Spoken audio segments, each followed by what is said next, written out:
Did you know that the Pacific Northwest has a long and complicated history with nuclear power? We have two decommissioned power plants, not to mention all the radioactive waste they left behind.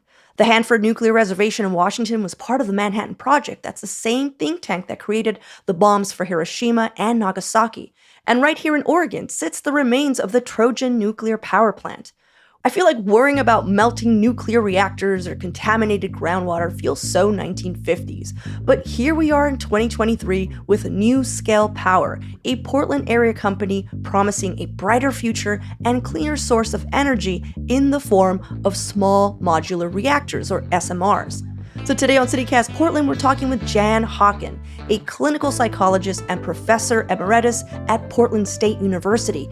She's made a documentary called Atomic Bamboozle that draws from lessons of the past to address this new production of SMRs in the Pacific Northwest.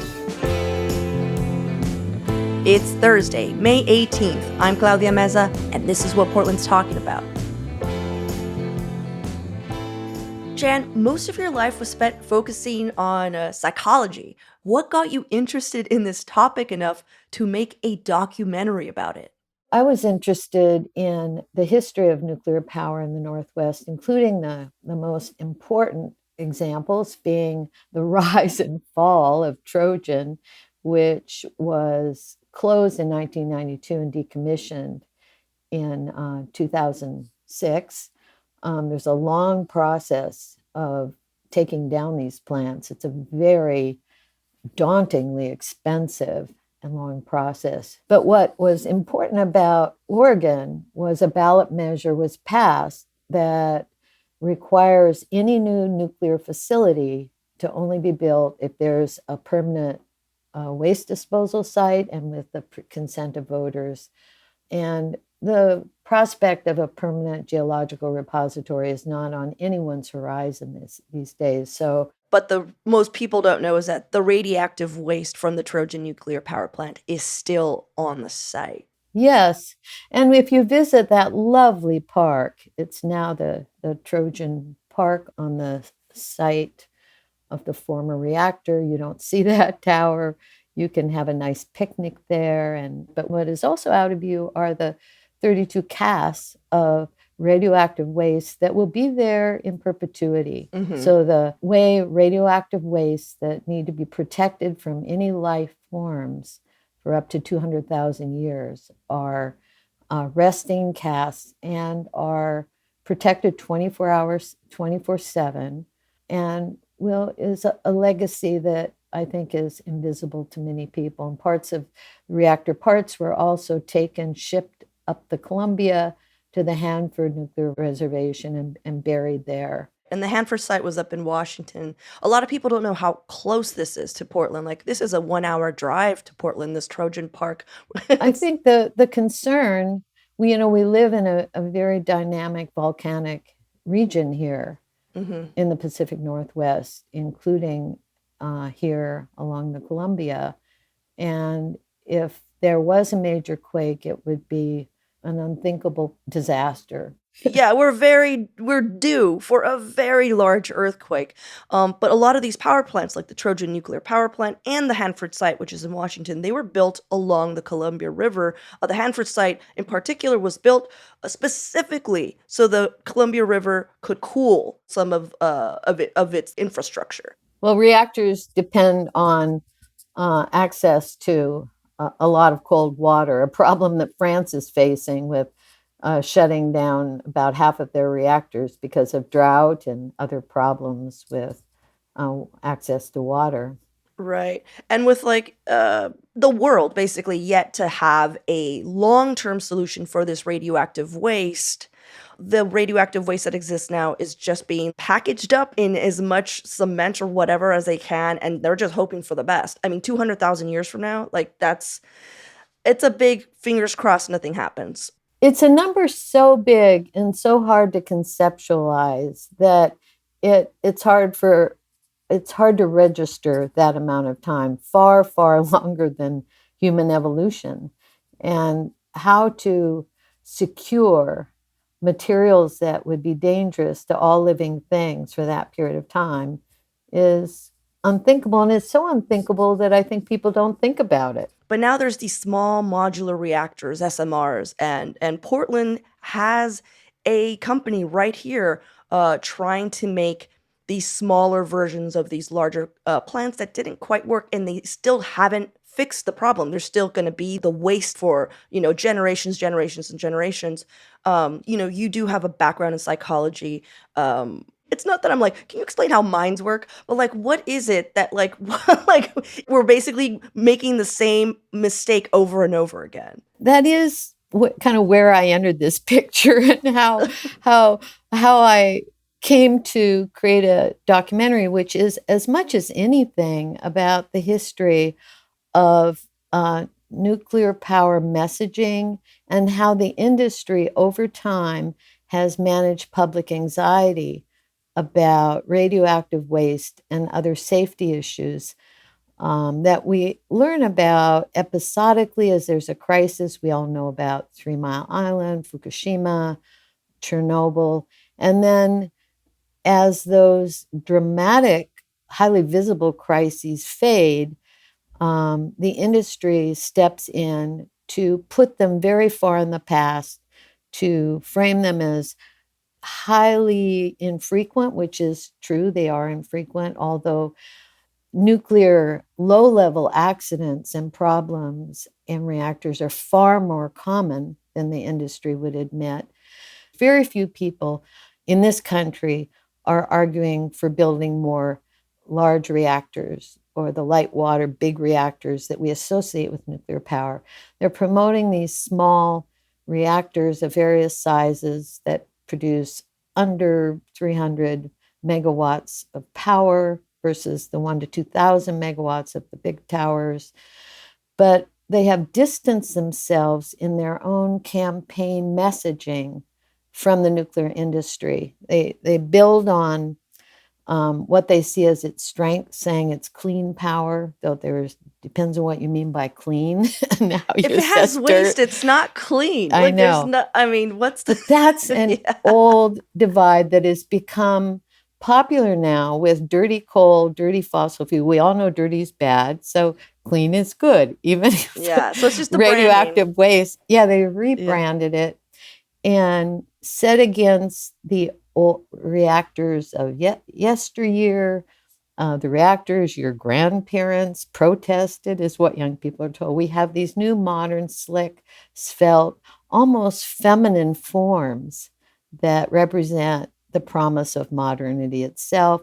So there's been a rebranding of nuclear power that I think, at a minimum, the public has a right to look behind the curtain of this, and to overcome what I see as a kind of generational amnesia around nuclear power, particularly as these major accidents fade from collective memory, and the urgency of the climate crisis is on us at a quickening pace, and that makes us vulnerable Mm. to futuristic fantasies that offer redemption from the difficult situations we face. And so you often get this false choice. Do you want dirty fossil fuels or do you want nuclear power? And of course, nuclear, by some metrics, is better. But that's not the correct comparison, I think many scientists would argue, including the Union of Concerned Scientists. Okay, let's take a quick break here. When we come back, the argument that is being made about needing nuclear power to combat our climate crisis.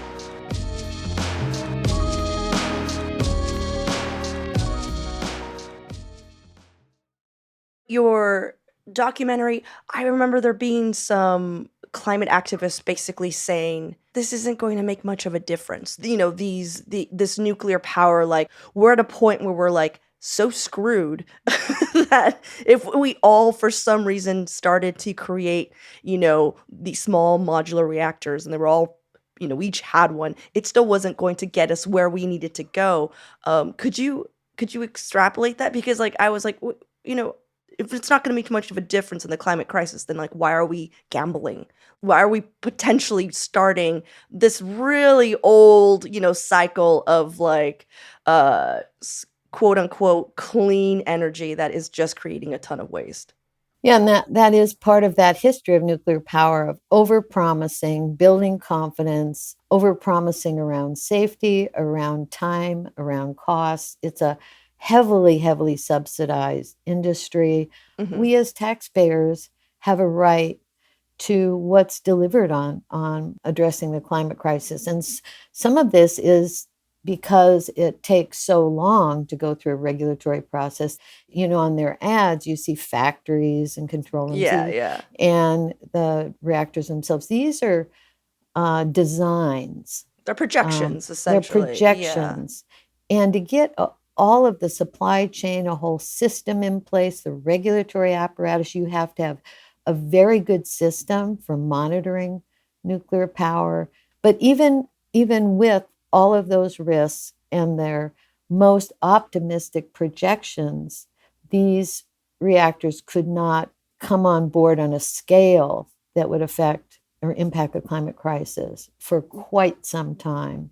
There are dozens of models competing, and it's a kind of entrepreneurial wild west right now. Yeah, we're like 30 or 40 years, out. But isn't Portland's NuScale Power, they have something already in the works with, was it is it Idaho? They hope to build the first design or implement the first design. I mean, NuScale is head of the pack here in Oregon, so that also alerted me to a responsibility we have as citizens here to address the concerns that the company itself has been very reluctant to address in any political or public forum. Their design is very similar to the light water reactors, a kind of miniature version. They've been able to move ahead faster with the design process, but there's a long road that they're trying to streamline, as many of the other designers are, to try to reduce the regulatory requirements and barriers, which is itself pretty frightening for many people who are concerned with the risks of nuclear power. Right. And I find it kind of odd that Portland, Oregon is one of the sites for one of these, small modular reactor companies because Oregon did pass that law. You can't build new power, like new nuclear power stations of any sort until you figure out what to do with the radioactive waste, is my understanding of that law. And Yeah, so and with voter approval. so it's interesting that that is the company that's working here because I don't think with all that in play, who knows if they'll ever have anything situated here in the home state of their business, because it doesn't seem like Oregon's ever going to allow that, being that they're never going to figure out what to do with this radioactive waste aside from like shoot it into space or bury it in the core of the earth or whatever. Yeah, we have, I think, an opportunity and a responsibility as citizens here to voice our concerns that come out of our history and not only be concerned with what happens in the borders of our state. I think that issue of the arbitrariness of borders is something I've become more sensitized to working with tribal communities, indigenous people who note that a lot of what happens in one part of the world affects tribal communities where indigenous people are in the areas that are most affected by these extractive industries, whether it's fossil fuel, uranium mining, Right. or the Yeah. radioactive waste associated with nuclear, including in Hanford. The history of Hanford has been a traumatic one. Yeah, I heard that when the Hanford site was created, it was created in a space where a lot of the Yakima people would come during the winter because it was specifically mild there, and then, of course they would hunt for fish or what have you. And they found that the levels of radioactive just in their body, and they had ridiculously high levels compared to people who just weren't in that area. So showing that anyone who hangs out in that area, eats from that area, it's not clean, it's not it's not ready to coexist with humanity. And I think what you're saying, Jan, is that it's not just indigenous people. I mean, if it happens in Idaho and something weird happens there, it's going to affect Oregon. We're really close. I mean, we're sharing the same ecosystem, in a sense. Is that what you mean? Yeah, I think we have a lot to learn from and a lot of responsibility to the impact of our industries, destructive industries, on Indigenous people. And of course, that one principle I think we're all aware of 7 generation, thinking ahead of what are your moral responsibilities to not just your own children, but to future generations. And we have many more than 7 generations that we have to tally. I don't think we can turn to entrepreneurs to assess the products they are aggressively promoting, even if they strongly believe in them, as I think many do. But we also know, as psychologists and everyday people, that belief in something does not mean it's true. And in fact, people who are highly invested in these industries are not in the position, I think, to evaluate whether they're in the public interest, because the industry itself tends to portray the anti-nuclear movement as kind of, well, these are old Wacky people. old hippies, these are your grandparents who are kind of still hung over in yesteryear's problems, and young people aren't scaredy cats of this industry. But when you look at the actual risks and costs of these industries, I think it's a terrible maligning of critics of the industry to cast them as, old-fashioned worrywarts. Hmm. Yeah, because I mean, they're basically uh, protesting pretty much the same thing. So it's not it's not like it's not a new solution. Well, Jan, thank you so much for taking the time and for making that documentary. I thought I knew something about what was happening, in our area concerning that, but I was like, oh, I had no idea. I had no idea it went this deep. So thank you so much for That's making that good. time. I'm glad you, I guess, enjoyed it. Most of my life has been as an academic professor, and so I'm a teacher at heart, and wanted to draw out a fuller, bigger picture on this industry that perpetually buries its history and its problems. Ooh, that's good. Yes, it does bury its history and its Quite problems. Like literally, quite as well literally. as metaphorically. And Yeah. yes. Okay, well, thank you, Jan. Thanks for having me today, Claudia. And now for your microdose of news. Mayor Ted Wheeler is planning to ban daytime camping on city property, including sidewalks and parks. Anyone sleeping in a tent will be required to pack it up during the day. It's not that different from past city policy, but it's unclear if the consequences will be different for violating this new law when it's approved by city council. And after a Rolling Stone article on his alleged links to Christian nationalists, former Deputy Sheriff Derek Peterson withdrew from the Portland Public School Board race, re-entered, and withdrew again before losing on Election Day. Retired teacher Patty Sullivan won despite raising no money and earning very few endorsements. And following that trend, all suburban school board candidates who were backed by conservative groups that pushed book banning or were against sex education also lost their elections. This includes in Hillsborough, North Clackamas, as well as Canby. For even more local news and events, sign up for our daily newsletter, Hey Portland. We'll throw a link in the show notes.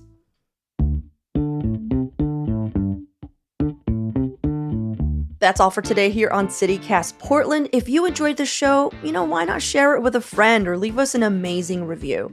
We'll be back tomorrow morning with more from around the city. Until then, see you at Slim's.